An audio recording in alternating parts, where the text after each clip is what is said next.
Two girls, a whole lot of books, and even more to say about them. I'm Tor. And I'm Brontey. And this is Girls Unplugged. We're here for all things bookish, from recommendations and book-to-screen adaptations to spilling the tea on all the latest community drama and news. Don't forget to subscribe and follow along. Welcome back to Girls Unplugged. Today we have our, not annual, that's not the right word, our seasonal episode where we want to talk about all things summer, what we love, maybe a little bit of what we dislike, and all the things summer. Before we get into it though, we just want to ask that you please go ahead and follow, subscribe, like anywhere that you are listening or watching us. Please also feel free to leave a cheeky 5-star review because it all helps and it just keeps other people being able to find our channels, and we really, really appreciate you. We do.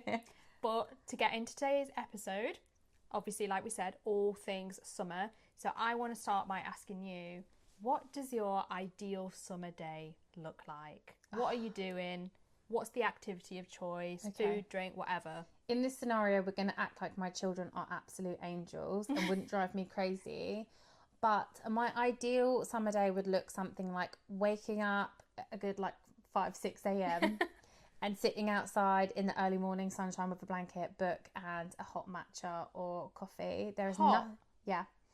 In the morning, it's cold and crisp outside, remember? True. Even in the summer months, it's still crisp at that time of the morning, but sunny, and I love that feeling.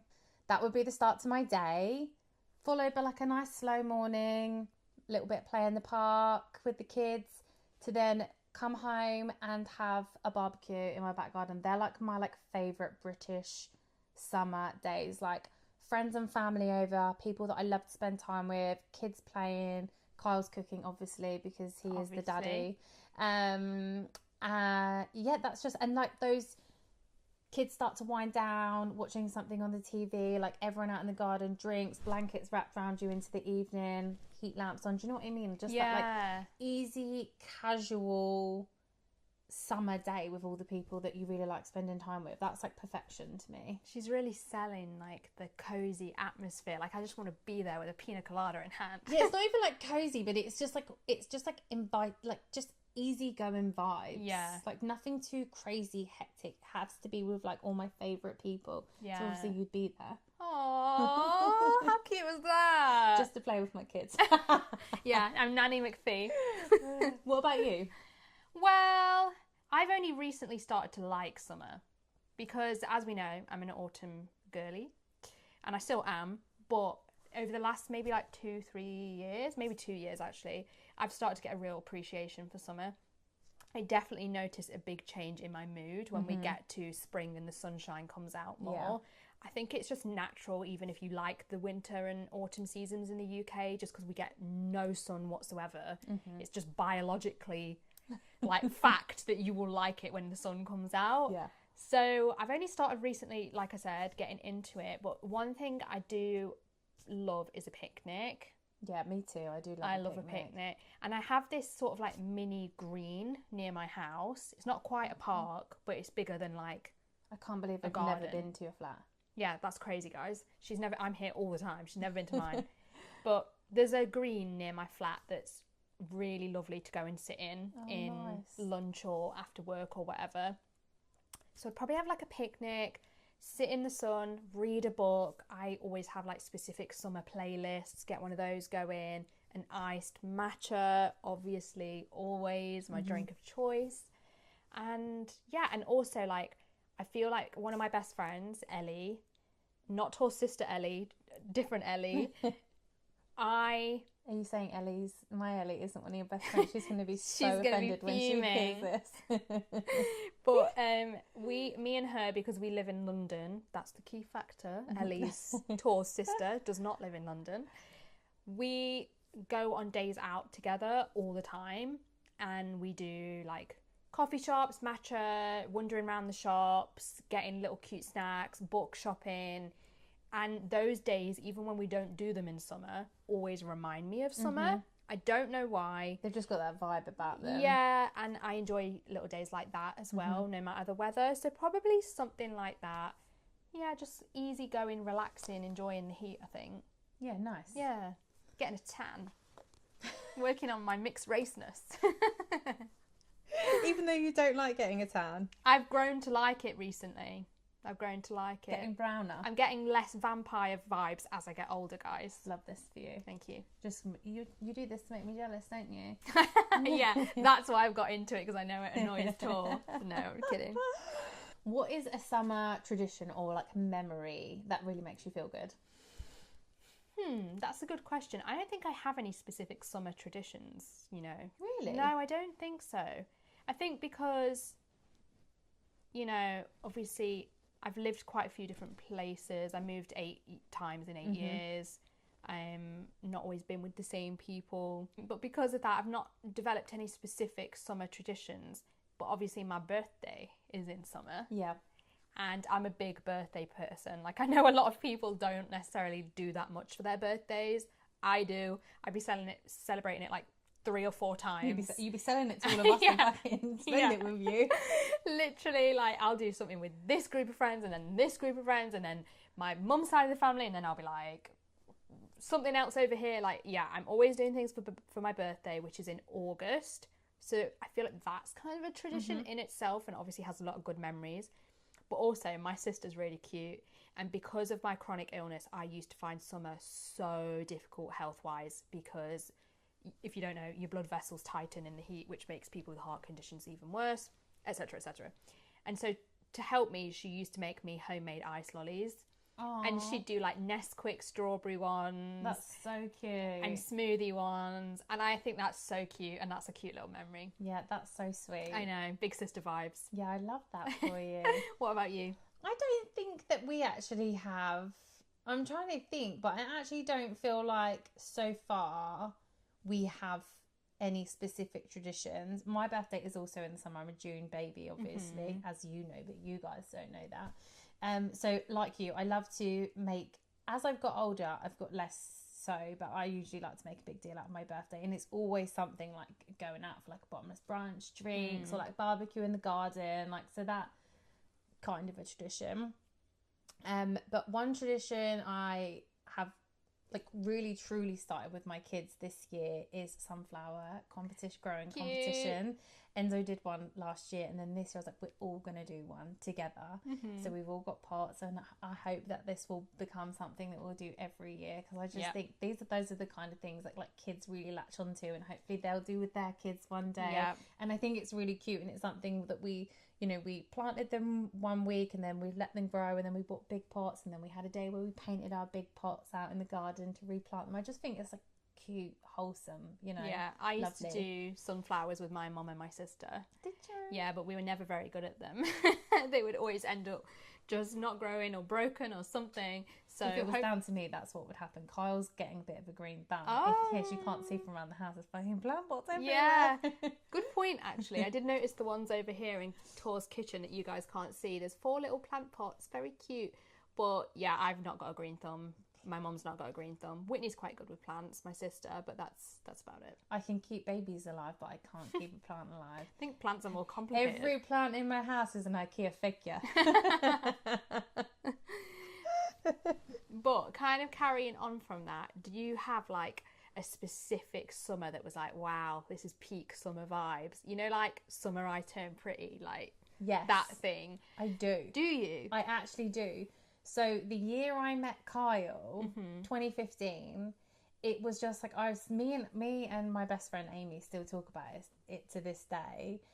It was just like peak 20-somethings energy that summer, and we just did loads of weird and wonderful shit. Like, I was living in a house share with my friends. We went to Rome, we went to Marrakesh. We just had like loads of like wild parties. We booked Oktoberfest that summer. We went to Oktoberfest. Obviously, that's not in the summer. And then I met Kyle that year as well. So it was just kind of, that year just sticks out to me as this like peak. We did so much, had so much fun. Every night was fucking drunken kitchen disco, 2 bottles of wine down in the evening in the garden. Like, it was just that like wild 20-something. Yeah, it was just such a good summer. Yeah. What about you? I don't think I have one specific summer. I mean, I probably do, but I can't think of it off the top of my head. I feel like the summer I turned 21 was pretty insane. I just can't help but think the summer I turned pretty. Yeah. The summer you turned 21 was the summer you turned pretty. I was hot before then. The summer I turned 21, which was 2016. Mm-hmm. Duh. Why did I have to think about that? Everyone's talking about 2016 at the minute as well. So funny, because that really was peak like life for me, because I was at uni and we moved into our third year house over the summer. Me and my best friend Izzy had a joint 21st birthday. Amazing. Where all my friends came from Derby, all her friends came from London. We had this big house. We went out. There was loads of other stuff that summer too, and also then just going back to uni and doing like the freshers start of the year and stuff. Yeah. So that was fun. But I also think summer 2013, before I went to uni, was really good, because I had just done an art foundation at college, which I didn't take very seriously at all, and neither did my friends. And we would go out that whole year at least twice a week. Yeah. And then summer hit, and obviously we were just doing that even more. Peak teens. Like, but it's like what Lily's like now. They just go out driving all night, yeah, and they go and sit in a pub garden. She's just loving life, carefree. Exactly. You just don't have any responsibilities then, do you? So, I mean, there's probably been great summers since then. I mean, controversially, I feel like I had a great time in COVID. I'm not going to lie. I did not. I was not okay in COVID. Most people weren't. That's why I said controversial. I had a great time. We now know I'm autistic. So maybe that's why. I was like, yeah, windows open, tunes on, summer, doing my hobbies, didn't have to be working. That's why you enjoyed it though, because you knew you didn't have to go out, so you were like, yeah, I don't have to see anyone. That's what I mean. It was the autism being like, great scenario for me, no people anywhere. Yeah, amazing. But yeah, I mean, that was fine for me. So yeah, I don't think I have one specific one, but I do have a lot of good memories throughout summer in general. I just love so many things about summer. I love that feeling in England where it's like the sun's coming out and that instant desire to hit a pub garden. Yeah. Do you know what I mean? Yeah. It's just so British, but I just always feel like you get there and it's never quite as good as you think. Like me, Jamie and Polly went to a pub garden last summer. There was flies getting all over you, the sticky rings on the table. Then a cloud came and it was humid. Do you know what I mean? Like UK never quite delivers, I feel. If it was in, I don't know, Spain, Greece, somewhere, different story. It doesn't have the same pub vibe though. It doesn't. The culture's different. The culture's completely different. And because everyone's in a good mood when the sun comes out and we're in the pub garden as well, so like there's just a vibe, there's an energy. There is a vibe and an energy. It just never lasts long for me. Okay, so let's talk summer books. What everybody is probably here for. I feel like I know the answer to this, but for the listeners at home, let's see if it actually matches up. What is your go-to summer vibe for books? Are you reaching for romance, fantasy? What are you going for? I definitely lean more towards like fluffy romance in the summer. Can I guess what I think you're going to say? Specifically? No. Okay. I cannot. Oh, guys, she's being strict. I think I do still read fantasy in the summer because there's always something coming out that I know I want to be reading.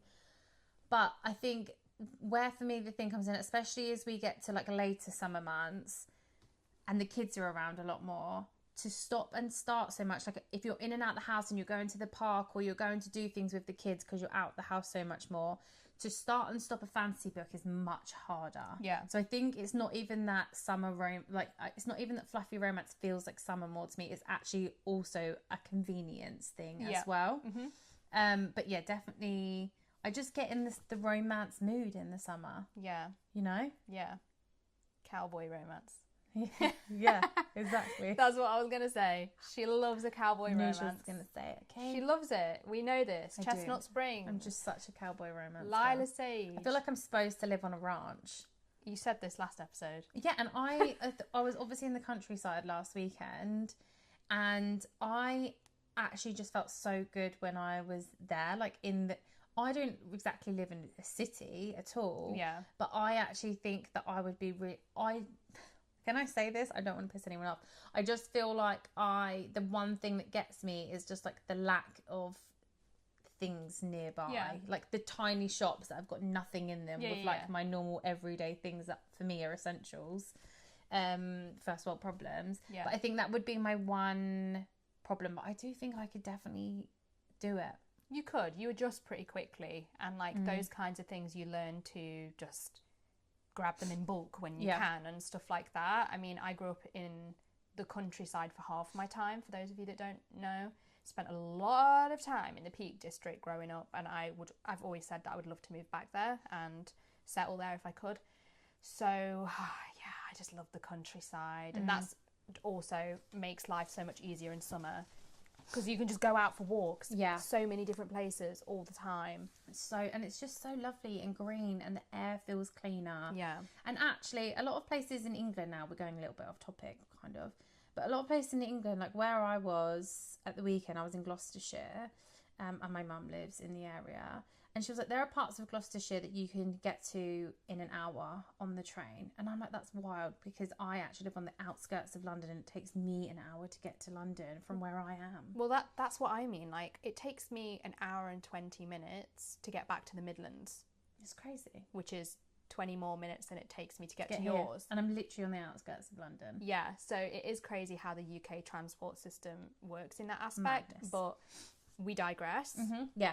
Do you tell us, for you, what are you reaching for? The same. Today. I had a shot of whiskey earlier, guys.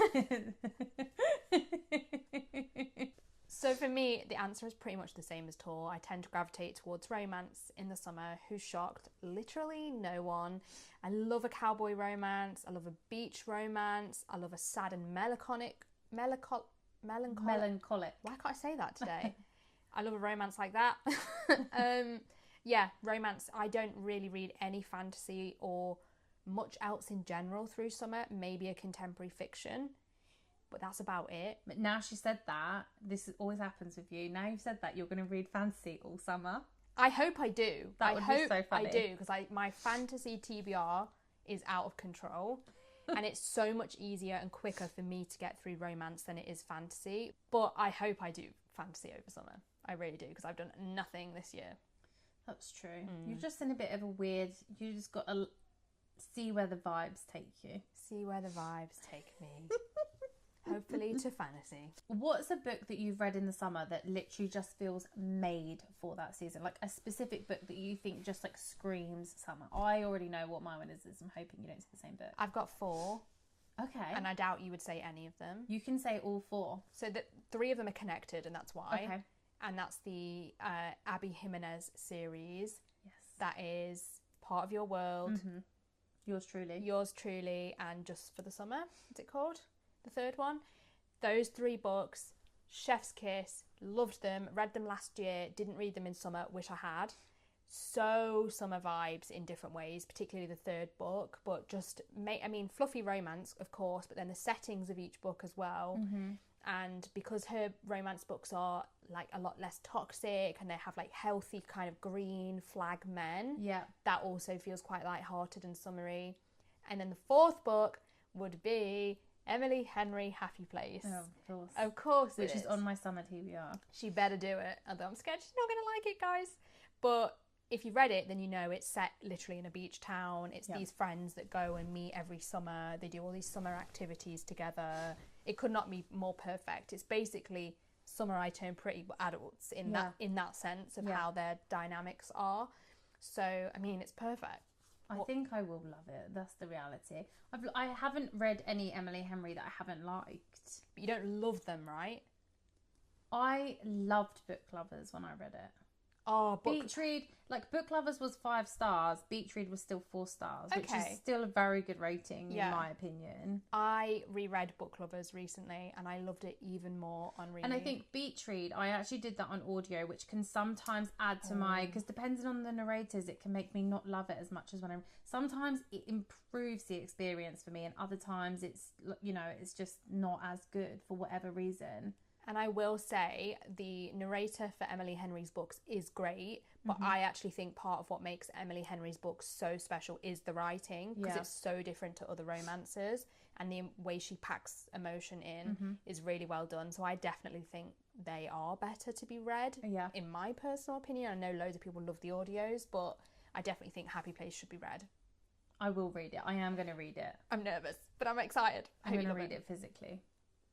Mine is, and this is really apt timing actually, because the book for me that screams summer is Every Summer After by Carly Fortune. Again, I didn't actually read that in the summer. I read it like just for Christmas a few years ago, I think. I read Abby Jimenez just after Christmas. It's weird. Why did we do that? I do not know. But it screams, it's nothing like The Notebook. But like when I think about The Notebook, I'm like, I love putting that on in the summer. Like, never seen it. I know. I knew she was going to do that reaction. I feel sick. I've never seen it because everyone says it's so sad, and I can't. Oh my gosh, Are you crying? No, I just yawned. I thought you were crying at the thought of The Notebook. I was like, not again. It has a sad ending, but it's like sad, cute ending. Like it's not. It is sad. Obviously, there is a sad element to it, but it's mainly not. And actually, I feel like, I mean, it's Ryan Gosling and Rachel McAdams. Like, they're just so good in it. Yeah, I love Ryan Gosling. I'm not attracted to him, but as an actor, I think he's so good. He's fantastic in it. It's such... We're going to watch it. Oh, I'm scared, guys. What if I not don't tonight, like it? because we're watching off campus, but... Off campus. But yeah, Every Summer After, it has that... It's nothing like The Notebook, but it fit, like when I was reading it, all I could think about was The Notebook, like the setting, just the romance in it. It just felt very similar to me. That book is actually has been adapted into screen, has just recently launched on Amazon, so it's the perfect time to read it if you haven't, and then go and watch the TV series, because it actually, the trailer looks really good, and it's such a cute summer romance. I need to read them. I've got a couple of those books on Kindle, like, because she's got a series. They're like interconnected, right? I think they're very loosely interconnected though, and then she's just got a new one which is just released called Our Perfect Storm, and I actually went to the Penguin Michael Joseph Summer Romance Showcase, last month or the month before, and all the girls in the office that had read it said it was some of her best work. Oh, amazing. And I really like the way that she writes. Yeah, I really need to read them. One of our friends, Amy, we talk about her a lot in this podcast. Don't we? We do. I've noticed that she gets a mention in basically every episode. So sorry, guys, if you don't know who Amy is. We need to like put a photo on or something so you can just picture her. Yeah. She said she read one, didn't she, recently? And she said she did think I would like it. I think that you will. Yeah, and she has really similar romance taste to me. As we've said before, mine and Tor's differs sometimes, but hers is identical. So I'm definitely going to give them a go at some point. Yeah. I think we've kind of covered this a little bit, but is there a specific trope or genre that screams summer to you? Yeah, for me, it's small town cowboys. Yeah. Like, especially small town. I just think it's that American small town thing. Like, I don't read a lot of English romance, weirdly. I probably should. I'd probably really enjoy it. But small town cowboys all day, every day. And 100%. I've actually just started reading a new series. If you've been watching the podcast for a long time, Brontey, well, not even for a long time, Brontey recommended a series to me very recently. I had no idea what I wanted to read. I was in a real mood reader vibe, literally that evening or the next day. Picked it up. The first book is called Cash. The series is called Lucky River Ranch by Jessica Peterson. I swear to God, I started book 1 a week ago and I'm already on book 3. What can I say, guys? I'm just really good at recommending. Honestly, she just knows what I like as well. They are like peak tour kind of, like cowboy romance. Like, they're perfect for me. And I even liked book 1. Yeah, so whatever side of romance, which surprises me, because not that you don't like spice, but they're particularly smutty. They are smutty, but I think, not to give too many spoilers or hints at the storyline, there's a focus on grief, right? In book 1. There is, yeah. There's a lot of emotion in them. Yeah, and I think that's what made me like it. I thought, I don't normally like super smutty books, and I also don't like romance where it's enemies to lovers if it's in a contemporary setting, because I just think, what reason do you have to be enemies? Yeah. Like, it very rarely feels realistic to me. But this one did, because grief and money and things makes people do weird things. And so I felt like this one was a little bit more my style in that sense. I need to continue with the series, so whether I'll like the rest of them, I don't know. But I am going to do them this summer, because for me, this answer is the same. Yeah. Tropes or subgenres or anything that feels like summer to me. Small town or cowboy romance, but also friends to lovers, because it's not a trope I really like or ever reach for, but I have found it is in a lot of summery books, and It is. those Abby Jimenez ones, for example, kind of sometimes have an element of friends Lucky to lovers. River book 2 is a friends to lovers. There you go then. It is.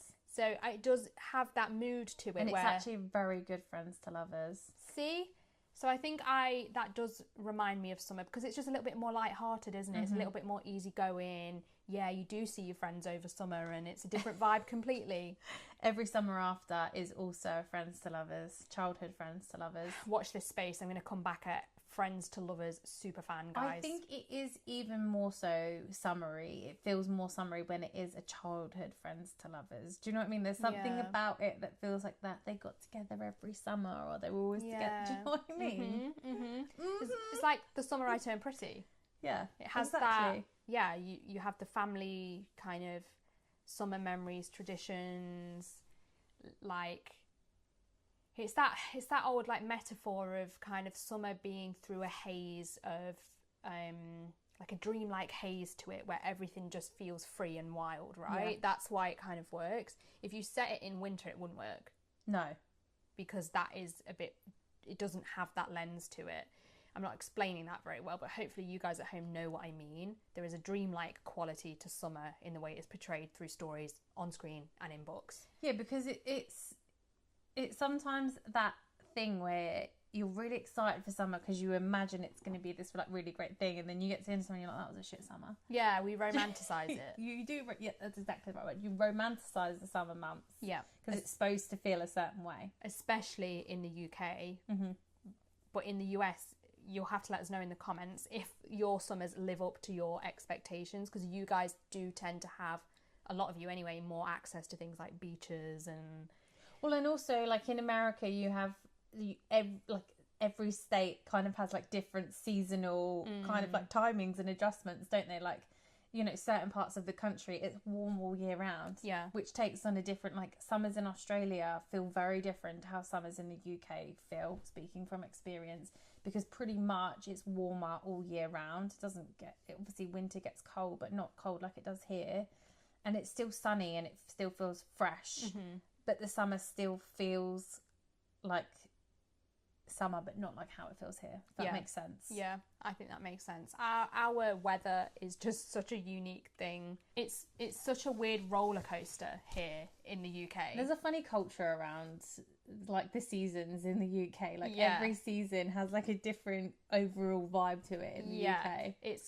And summer is just so longed for by so many people that then such expectations are put on it. Yeah.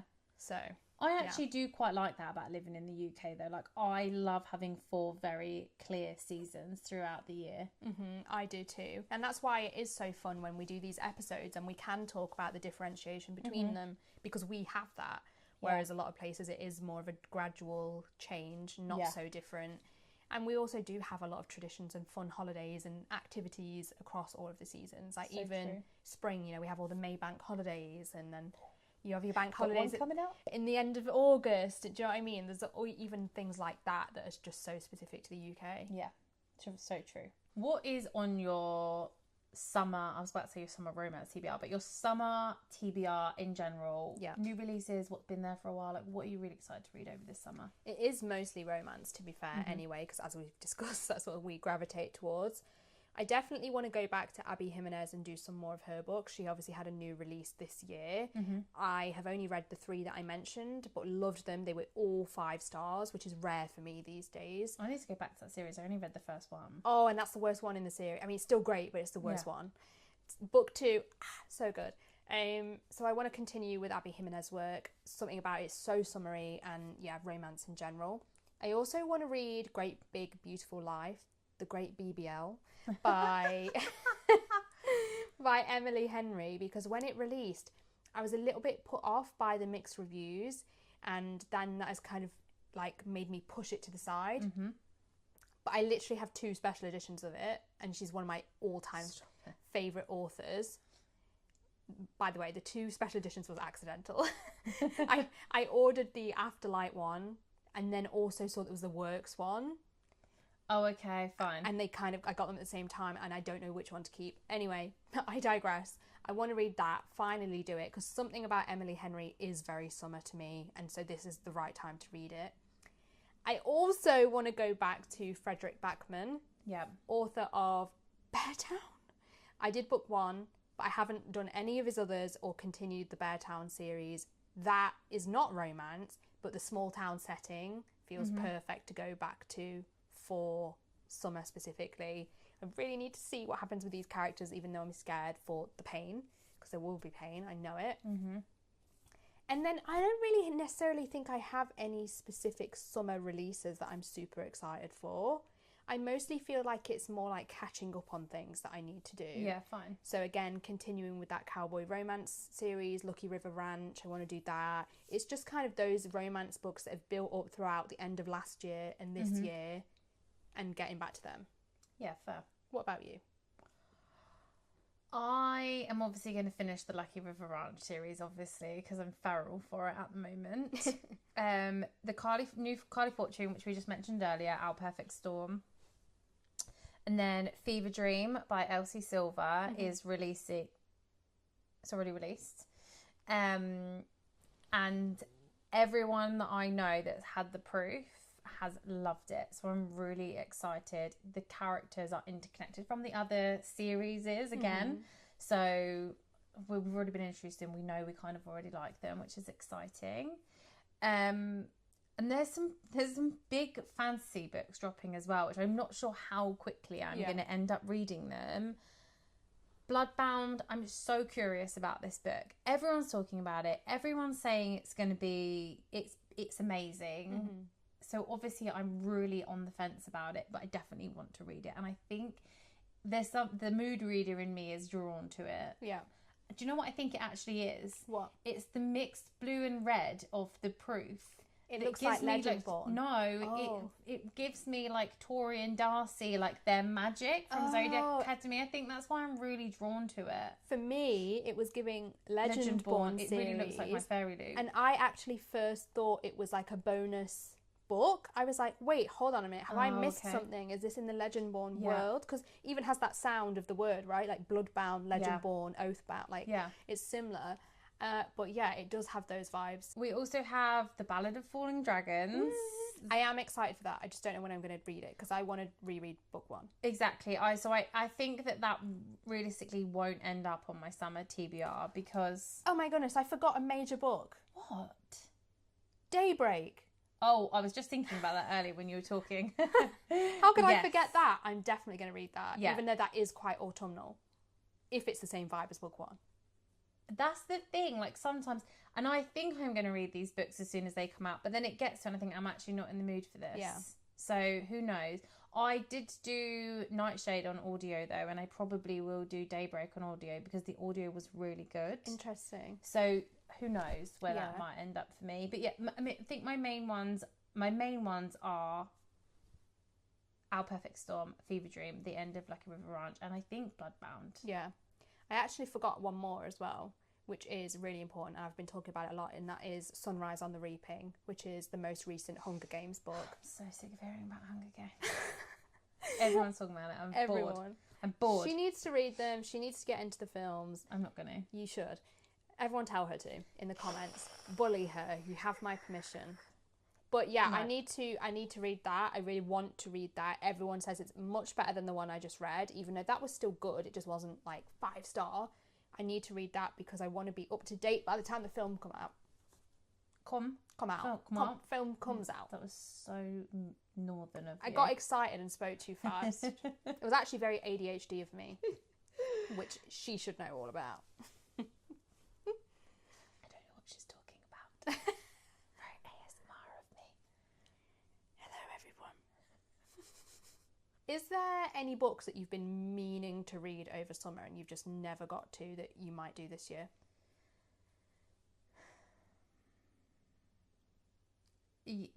Two authors, going back to the other books that Carly Fortune has written in that series. I have been meaning to go back to her books for a couple of years now.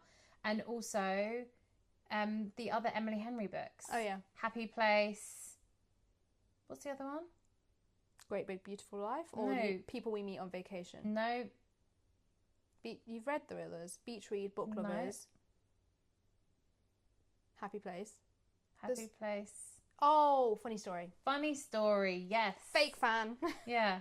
Isn't that the one that you didn't like as much as the others, though? Yeah. That's why it's forgettable to me. So, yeah, I think that, those Emily Henry and Carly Fortune books are two that I have been meaning to read the last couple of summers and just haven't got round to reading them. Yeah. I don't think I actually have any because I don't sort of curate a TBR for summer like I do with spooky season. Yeah. Because I know loosely that it's just a genre that I prefer, I don't actually have anything that I haven't read that I wanted to over summer. Because Sometimes it's just what pops up. Yeah, it's just a romance that I feel like reading. I'm up to date, other than Great Big Beautiful Life, on most of my romance authors. Every time I hear someone talk about that now, all I'm going to hear is Great BBL. I'm surprised you've not heard that joke before. I did not invent it, for clarity. Can't take credit for that. But yeah, I'm not out of date with any of my other romance authors. I'm up to date on Ali, Emily Henry, Lila Sage, like, you know, anyone. Except Lila. Yeah, anyone else that I like. I'm looking at your bookshelves just to double check, but I'm pretty sure I'm up to date with all my romance authors. Well, there's no point looking at my bookshelves. You don't like the romance I read. We have very few books that we both love when it comes to romance. Tell you one I am not up to date with, which I will read soon, Love Song by Elle Kennedy. That is such a good one to put on your summer TBR because it's set in the summer as well at like their joint like summer house on the lake. Exactly. So I am going to do that one as well. Oh my god, I'm so excited for you to read that. Other than books we're planning to read, let's talk about books we would recommend you guys at home listen or read or listen to over the summer, because there's definitely quite a few that I would recommend other than just those Emily Henry and Abby Jimenez. Do you want to go first? No, you go first, as you know what you want to say. Okay. I would 100% recommend, if you like romance, to read 7 Days in June. Had to think of the name then, by Tia Williams. It does obviously, like it says, take place in a period of 7 days over June, and it's a second chance romance between these people that once knew each other as teenagers, and it unravels and tells you their story and connects back to present day. I think that's a good summer one that isn't too cheesy, like very on the nose summer. If that's not your vibe, this one will work for that. I talk about this one at any chance I get. I think if you haven't already read it and you like romance, read All Roads Lead Here by Mariana Zapata. I've been telling Tor to read this one for ages. It's a really delicious, slow burn, small town romance about a woman that goes back to this town that has a connection to her recently deceased mother. And while she's there, she stays in the accommodation of a single dad and his son. And the single dad is like a park ranger. And is he grumpy? He's grumpy. I've been telling you this for years. You didn't say single dad grumpy, did you? I did. I said it's just your vibe. Those 2 words melt my heart. It's just your vibe. And warm up another body part. It's like if you combined... It's like if you combined Heartless with... oh my gosh, what was it? Heartless with an Emily Henry. That's the kind of style and meet in the middle. It has a bit more of a writing style of Emily Henry where it's slightly less cheesy, but then the romance and the characters and the small town, a bit more like Heartless. All right, maybe I'm adding it to my summer TBR now. What is it? All Roads Lead Here? Yeah. Okay. Yeah. So those are 2 very specific ones. And then if you're more into fantasy rather than romance and you're looking for some summer recs, This Poison Heart by Kaylin Bayron.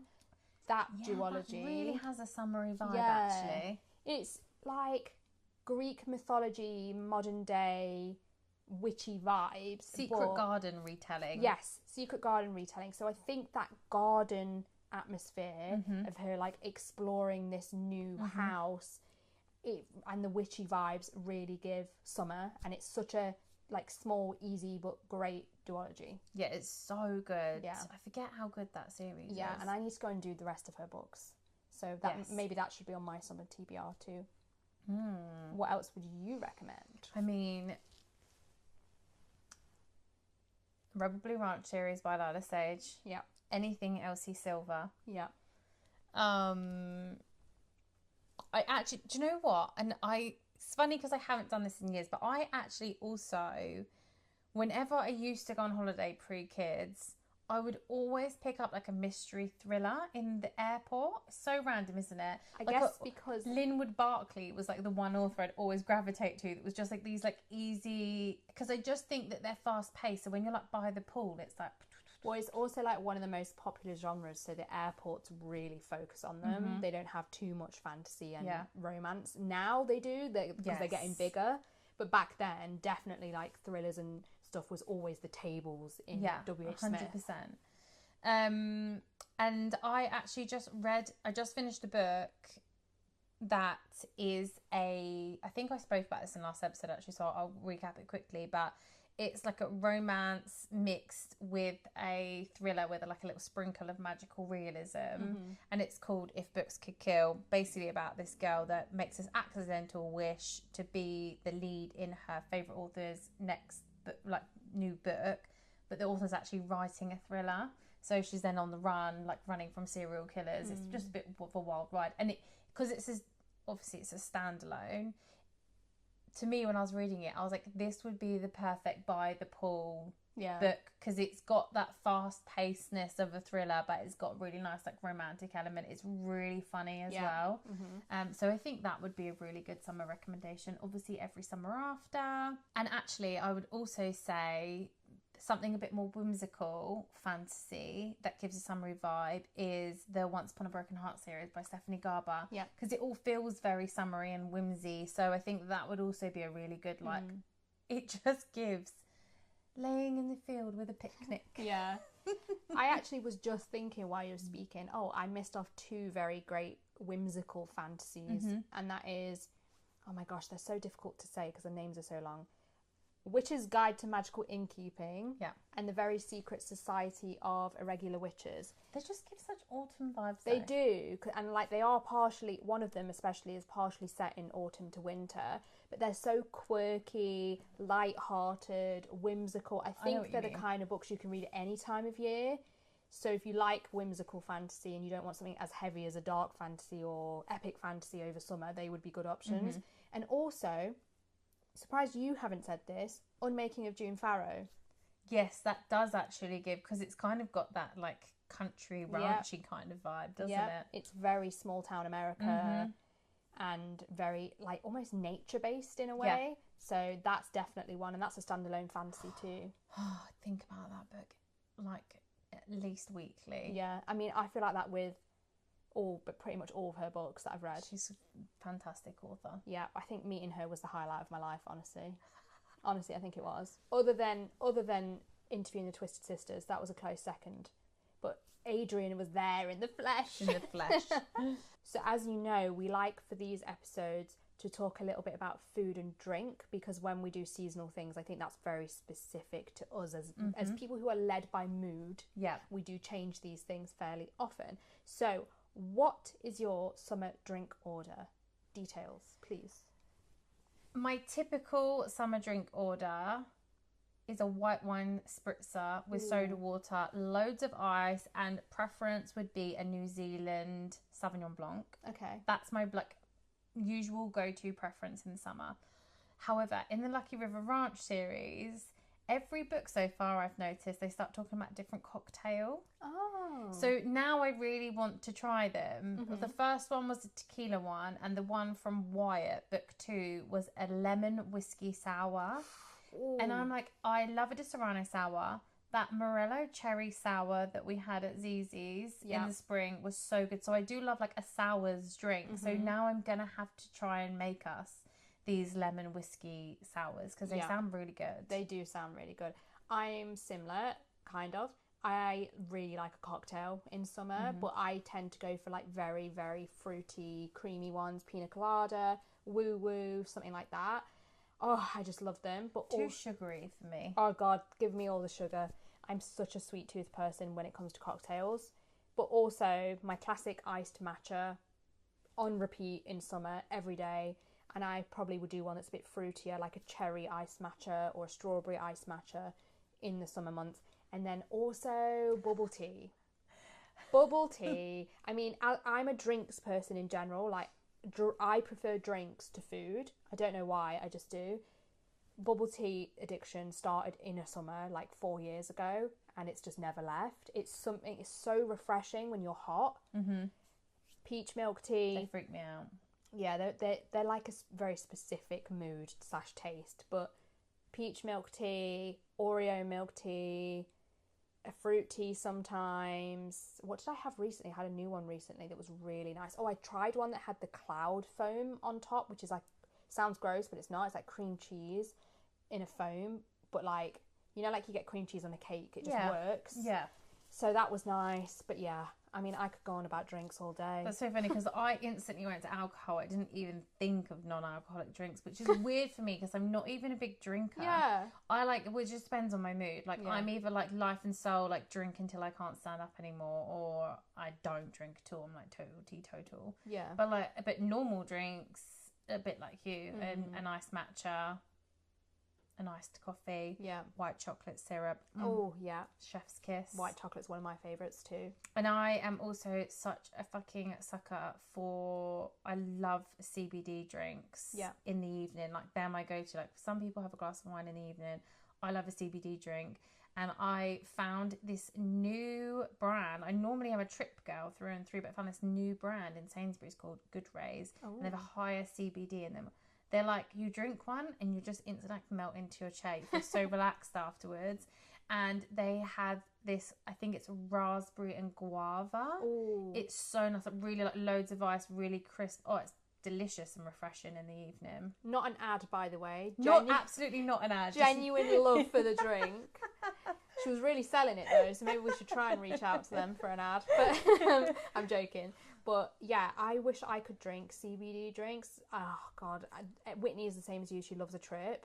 They look so nice. I do have a similar thing where I have these like slightly healthier version of Fanta, and it's called Fibe, FIBE, and it's fruit twist flavour. Oh, nice. But it tastes exactly the same as Fanta fruit twist, but healthy. Okay. Oh, that's my like go-to healthy drink in summer when I can't have a bubble tea. All of that other drinks. Honestly, I fear to think about the amount of money that you spend on like ice drinks in the summer, to be honest. I know. I have just actually though, this is really big progress for me, guys. I've just done a big order of some syrups so that I can make more at home, because I do make my own matcha, but then the problem is I hyperfixate on a flavour that I don't have.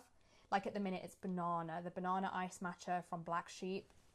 Give it to me, inject it in my veins. What? It's so fucking delicious. Is it as good as the banana bread ice one that they did at Blank Street in the autumn? Different. Like, I'd say that one is very like decadent, cozy flavour, right? Yeah, like, because it's cinnamony. It's cinnamony. Yeah. It's also, their matcha is quite creamy, but not very strong in matcha flavour. Whereas this one, I get a large, I do an extra shot of matcha. So it's more like strong matcha. Okay. With just a little bit of the banana, and it's quite refreshing. Like it tastes all like I a can think of when you say drink. that, it makes me think of drinking like a banana Nesquik. Kind of, but with a not matcha milky, flavour. not milky, just like really refreshing. Interesting. Okay, I'm gonna have to try it. Yeah. Do you have a Black Sheep here? No. Oh God, they do some. When I want a sweet one, not like an actual matcha flavour one, they're who I go to because it's a good blend of both. Okay. Whereas like I feel Blank Street is just very sweet treat. Yeah. Okay. Fine. All right. Yeah. We'll see. Yeah. So drinks aside, food. What foods like scream summer to you? Salad. I literally have salad for like. That is so boring. No, you don't. If I'm a firm believer, it's like people that don't like reading or say they don't like reading. You just not found the right one. I do like salad. It's just boring choice. No, that's what I mean. It's only boring if you're making it wrong. I do such good salads. They are so fun, so interesting, not boring at all. But I don't eat them the rest of the year. I basically have them like, I've started already. So I start probably in like April with salads and then go through to like September where I have at least one a day. So lunch or... Really? Yeah, lunch or evening meal for those months is pretty much a salad every day. Okay. Well, they're so easy to make, so quick, but like nutritious and healthy. And also you can just put so many different things in them and use up... I find it really hard because I'm cooking just for me to not have waste. Yeah, salad is much easier to not have waste because you're not cooking, are you? You're just using some cooked things and then throwing them together. Exactly, and you can just like keep making it in different ways with what's left. So salad definitely screams summer to me. And then I also think like, this is so random, like a Victoria sponge cake. I think it's because it reminds me of like tea parties, picnics, birthday cake, because obviously my birthday is summer as well. Something about a Victoria sponge or like a scone with cream and jam, traditional English dessert. Isn't it funny how like different people's like thoughts on these things are? Because it reminds me of, and maybe this is where my upbringing comes in as well, it reminds me of like National Trust days out, and obviously in the Peak District there's a ton of them. Yeah. So that's what it gives me. It gives me like cafe in a nice National Trust day out, scone, cream, cake. I mean, I can absolutely see the vision for sure. It's just not what to me screams like summer food. Well, we've talked about this one before as well, Picky Bits. Yeah. But we have different versions of Picky Bits, me and her. M&S Picky Bits. I do like crackers, cheese, fruits, Picky Bits. Yeah. So, but yeah, those are probably like the ones that instantly things come to mind, yeah. Mine are more normal, like barbecue. Normal. Somebody tell me I'm not alone with the National Trust thing. I feel like half of the north of the UK is going to be like, yeah, that is a thing. So normal. Yeah. Hot dogs, burgers, ice cream. No? Yeah, but also boring. I wouldn't say that's not boring either. Do you know what though? When you live with a chef, barbecues aren't boring because it's always something different. It's a new flavour. It's a new like...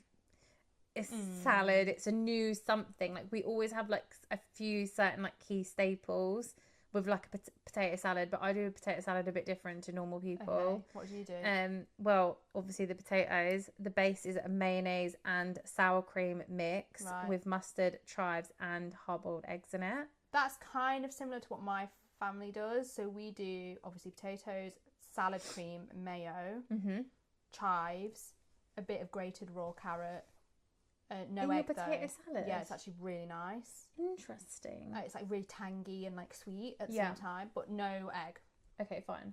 But I love boiled eggs. So I mean, I should probably cut that out. I'm not supposed to eat them now, but... Oh, depressing. I know, so depressing. I love egg. But yeah, Kyle's always doing, like, there's always like a new...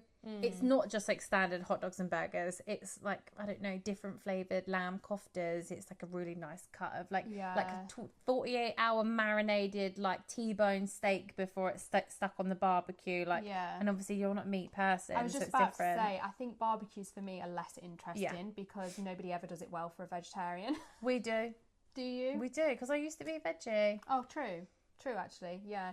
Maybe I'll come round then. I'm inviting myself round for an actual successful barbecue. I mean, I was selling the summer barbecue day to you earlier, so it makes sense for you to come now and see what it's like. Yeah, but like growing up, if I went to a family relative or a family friend or my friends, they were probably going to do me I don't know, like maybe a Linda McCartney burger or a fillet of salmon because I used to eat fish. Okay. And it would just be a bit boring. Yeah, fine. But so I don't really have any like food memories attached to barbecues like you do, I think. It's a very like, we have them probably at least once every few weeks. Yeah. So. Yeah. And I feel like you've basically just answered the next question. Yeah. Like, are you a picnic or a barbecue person? Like, you're clearly a picnic person and I'm clearly a barbecue. Although I love a picnic. I will say I would actually say I'm like quite 50-50 on that because I love nothing more than, I will say to Kyle all the time in the summer, like, let's just pack up some sandwiches and stuff for the kids and take them up to the field for dinner. Like, I love that. So, yeah, I'm both. Yeah, I do like both. I'm going to make her a barbecue person. I think if I had my own garden and I was doing a barbecue myself and like could make my food really interesting, I would love it. I love the concept of a barbecue, like being with all your friends and family and it being really chilled out. Much harder to do when you live in a flat in London. Much harder to do when you live in a flat in London. Yeah. And just have more experience, I think, with like good picky bits and picnics and stuff. Yeah. So, yeah. On to my favourite section. feel like Mr. Burns. Dr. Evil. $1 million. TV and film. Yeah. Tell me, what are you going to watch this summer? Is there anything you're anticipating? Is there anything you're already deep in? Anything you're looking forward to? I'm sorry, but the romance girlies are being fed this summer. Yes, obviously we've had off campus. It's called Every Year After on the TV. It's books every summer after, every year after. Rivals, Dutton Ranch. Can't remember what else. Ransom Canyon in July. So yeah, we are getting a lot, and I don't really watch a lot of TV typically. This is the problem of so many books now coming to screen, is it's taking away from my reading time. Yeah, and this is why I've read way less books, because I watch so much TV. You did say though at the beginning of the year, one of your goals this year was to get more back into like reviewing like TV and films, and really getting back into like things that you had put off watching. So I think that that's probably a good thing, like you're sticking to a goal. This is one of my most successful goals I've done. So in that way I've been quite successful. I think I maybe didn't anticipate reading slacking quite so much, but that was also partially slump. And I think it's much easier for me personally to watch a film or TV show when I'm overwhelmed with life, for instance, or not well or whatever it is, than it is to read a book, because they take more concentration. 100%. So there is that. But I am really excited for Ransom Canyon. I don't know what it is about that. I feel like low-key I shouldn't have liked it, in the sense that it's normally something that I would be like, it's so cheesy. It is something that you'd normally be like, it's so cheesy. Yeah, but I think it's just because you fancy that guy. I do fancy that guy. What's his name? Jack Schumacher or something. But also I think just I associate now summer with cowboy romance. And that delivered on that, obviously. And also I think I was prepared for the cheese. So I went in with low expectations, and then it just so happened that though it was better than my expectations. Fair. So I think it worked out because I had those low expectations. No shade. I don't think there's nothing else that I can think of that's coming. There's no films that I'm like, oh, this is coming out this summer that I'm really excited to see, but all of those TV series I'm very excited to watch. Rivals probably more than anything else. Yeah, that makes sense. I didn't personally love Rivals, as you know. I just liked it. I just thought it was okay, but I thought it was better in the second half than the first half. So I am going to continue and give season 2 a go. But it definitely does have those summer vibes, for sure. So that'll be a nice one. I feel like I'm the same. There's not really any films I can think of. There probably is something coming that we're just not thinking of. Yeah, there probably is something, or there's something that I didn't know was coming out that I then end up getting really excited for. But off the top of my mind, no, nothing. I think for me, I do tend to gravitate towards winter films and TV anyway, because it tends to have that little bit darker feeling, obviously, which is more my vibe. But I am glad that we are being fed romance finally, because I think it was a early episode that we did, maybe season 1 or 2, where I was saying like, we used to get such good rom-coms, like we don't get any romance now. And now they are changing that. Thank you, especially Amazon MGM. You are giving us the goods. They are roping to go to a cowboy reference. They are roping in the romance for sure. We've got so much good stuff coming. So what is a TV or film that you just automatically associate with summer? Even if it's not set in summer, but you just associate it with summer and rewatch it. Clueless. You always surprise me with your answers. Yeah, but as you know, Clueless is one of my favourite rom-coms ever. And I think it is so summery, because obviously it is quite a summery film. Yeah, she's just like always in little mini skirts, floating around, partying with her friends, doing the little sports scene outside where she's like, I can't have balls close to my face. That's your social life over. Do you know what I mean? Like that iconic bit. Oh, it's just so good. And then also, I think what I've realised actually just now in this moment is that school like comedies or like coming of age comedies are very summer to me. So Superbad, Booksmart. I don't know if you've seen Booksmart. I haven't seen Booksmart actually. Booksmart's quite funny. It's definitely like a film where it's funny the first time you watch it and then maybe not one to rewatch. Okay. But it is, and that's actually Jonah Hill from Superbad's sister, so that's a weird little connection. But those kinds of films really give summer to me. I think it's just like that kind of finishing school, going away for summer break, spending the time with your friends, and also just like kind of YA teen shows and dramas. So If We Were Liars, which I don't think, again, you've not seen. If We Were Liars was on Amazon last year, set over summer. Won't go too much into it because it's a mystery sort of thriller vibe. That gives me summer. Then things like One Tree Hill, Yeah. The OC, the classics, you know, even Gossip Girl to some I was about extent. to say Gossip Girl. Even Gossip Girl to some extent. And then there was one a couple of years ago, One of Us is Lying, based on the book again. That was kind of just those, I think those younger vibes give me summer. Yes. Because that's how it feels to be like young, free and wild. Yeah. You know? What about you? Outer Banks as well. I need to watch that. That definitely gives summer. It's not what I instantly go to in the summer, but Outer Banks definitely is summery. Yeah. And is that like younger kids kind of thing. Yeah. You should watch that. I know, It's a it's very easy watch, and I think we got the last season coming soon as well. Yeah, it's been on my list for ages. I know Polly really loves it, so I definitely need to watch Outer Banks. I'm way behind with it. What else? For me, I mean, it's those like The Notebook. You don't like this, but Anyone But You. Those kind of like summery, cheesy kind of romances. And then also 2 films that they're like real comfort watches for me, and that's the grown-ups films, because they're very summery, like they're set in the summer and they're just easy, funny, put on the TV. Yeah, those give summer to me as well, randomly. Yeah, no, not romance at all, but that makes sense. I think again, like there is something light-hearted about comedy in the same way that there is with romance, so it makes sense to connect that to the months where everything is more relaxed and happy-go-lucky and sunny and everything. Yeah. Do you watch more or less TV in summer?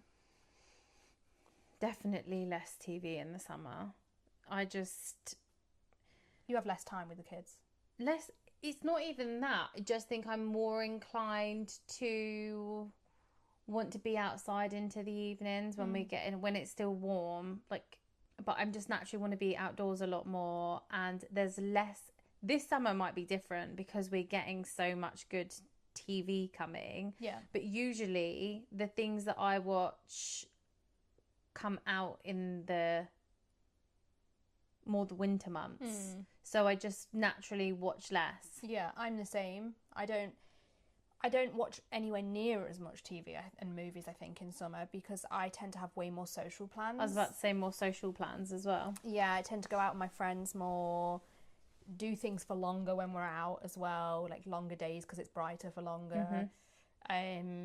Yeah, and like you say, a lot of the good stuff does tend to come out in the winter months. I mean, they literally schedule things around Christmas as well, and so you get the bigger box office things. But yeah, I mean, I feel like I tend to watch little and often maybe in summer, like a quick episode before bed, whereas in winter and autumn I'm more likely to like binge watch. Yeah, exactly.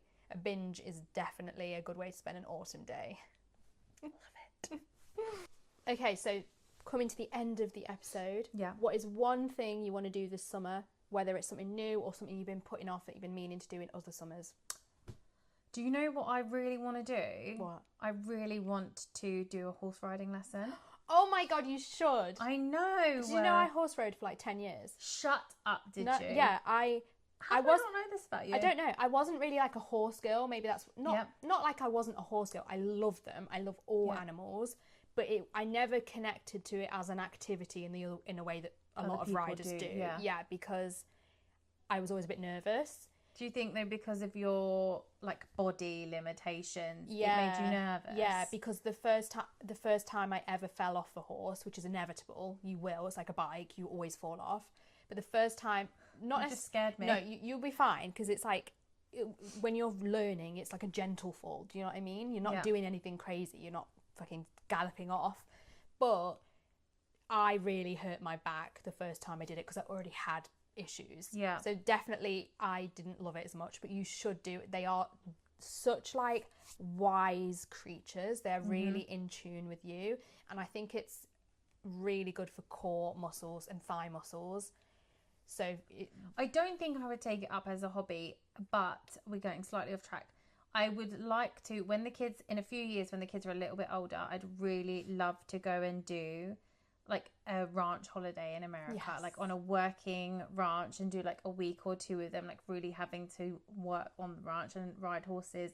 And they like they've ridden ponies quite a few times, and quite big ones as well, and they would like to try and ride a horse as well. yeah. So I'm like, well, I can't expect them to do it as something that I'm too scared to do myself. Yeah. So yeah, I'd really like to try. Oh my gosh, you should. I think a lot of it would have been age for me as well, like confidence and stuff. Yeah. But yeah, for sure. For me, I've actually done this little craft this year, guys. I've made myself a summer 2026 bingo card. I haven't seen yours. Have you shown us? No, I haven't. Oh. I haven't finished it yet. I got a bit of a tantrum and I didn't like it, and I went to throw it away. And then our friends Molly and Jasmine talked me out of it. I love Molly's bingo card. Yeah. It's so pretty. That was the inspiration. That was where I got the idea. So there's quite a few things I obviously have on this bingo card that I want to do. One of the things I really want to do this year is go on a European city break, because I haven't done one. Okay. I haven't done one in summer for quite a long time. I did go to Berlin last year in spring, but it obviously wasn't like hot kind of weather.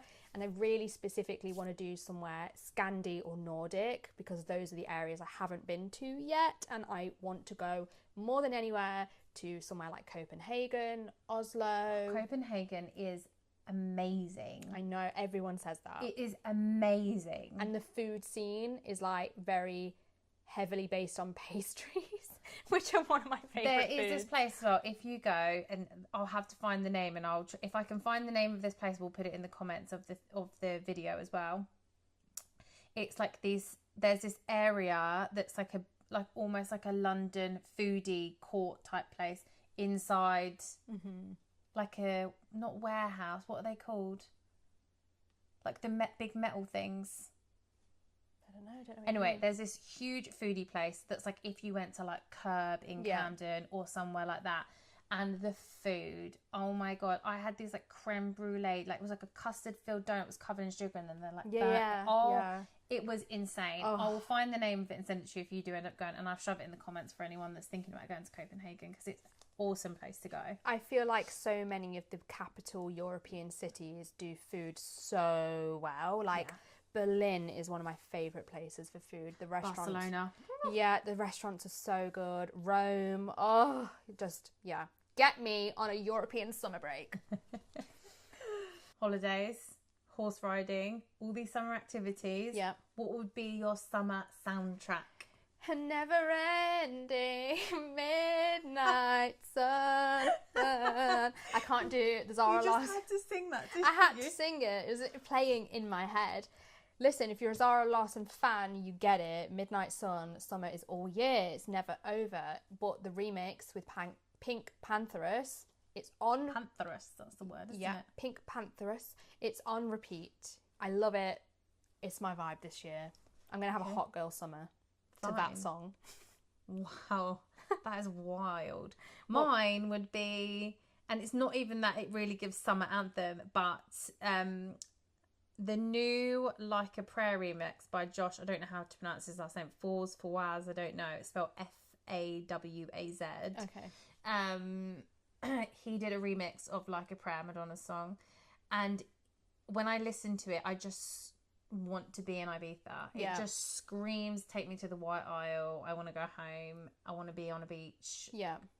Listening to music, dancing my life away. Yeah. It just gives that like summery vibe. How funny that we both went for something that's a bit like Completely dance. out of our normal genres as well. Dance, EDM, pop vibes. And also my second one would also be like that kind of a vibe as well, which is called Halcyon On and On by Orbital.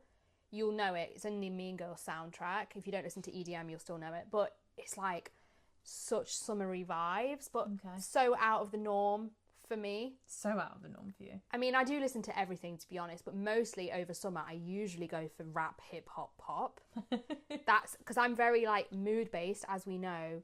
Winter months tends to be metal rock, that kind of thing. And then summer, I go hip hop, rap, pop. But this year, I'm really into like the the disco vibes, guys. Get me on the dance floor. She's giving disco days. Let's get the gun fingers out, you know? Anyone that isn't actually watching this, just listening to us, she's doing some wild little thrusts right now. I wouldn't say they were thrusts. They were like pumps, you know? Think. I don't know what sounds. Think. Is she thrusting? Is she pumping? I was gonna say think Jersey Shore, but now you're making me sound more like Washer from Zodiac Academy. So Okay. I will stop dancing now. Okay. But 10 out of 10 recommend maybe watching it back and just joining in. Have a little boogie, guys. Get the gun fingers out. And try listening to those songs to get you in the summer mood. Yeah, we'll put them in the description below so you can go and listen to them on Spotify after us. Nice little sidebar there, babes. Yeah, that was very salesy from me, guys. But yeah. Speaking of salesy, we are at the end of the episode. We are. Don't forget to like, follow, subscribe, review. It means so much to us and it really helps us push our podcast out to the right people. Yeah. And the more you do it, the less we'll have to say this at you each episode. So it benefits you guys too. But yeah, thank you so much for listening, guys. And we will see you in another fortnight for another episode. Until then, bye. Bye.